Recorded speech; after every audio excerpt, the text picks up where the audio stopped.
ఆషాఢమాసం సందర్భంగా విజయవాడ ఇంద్రకీలాద్రిపై కనకదుర్గ అమ్మవారి ఆలయంలో శాకాంబరిదేవి అలంకారణ చూడముచ్చటగా కన్నులు విందుగా జరిగింది. శాకాంబరిదేవి గురించి మన సంస్కృతిలో శక్తి ఆరాధనకు విశేషమైన ప్రాధాన్యం ఉంది.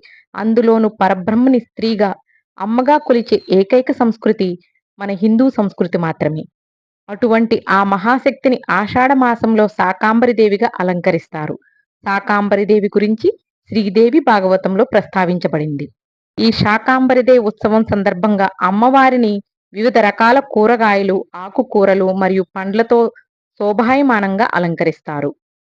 అమ్మవారి అపరిమితమైన కరుణ కటాక్షాలకు ప్రతీకయే ఈ శాకాంబరి అవతారం. శుక్లపక్ష త్రయోదశి నుంచి పౌర్ణమి వరకు 3 రోజులు ఈ ఉత్సవాలు జరుగుతాయి. అమ్మవారి శాకాంబరిదేవి అవతారం మనిషి ఆకలిని తీర్చడానికి ఉద్భవించింది. ఈ దేవిని పూజించటం వల్ల క్షామం నుండి విముక్తి లభిస్తుంది మరియు ఆకలి దరిచే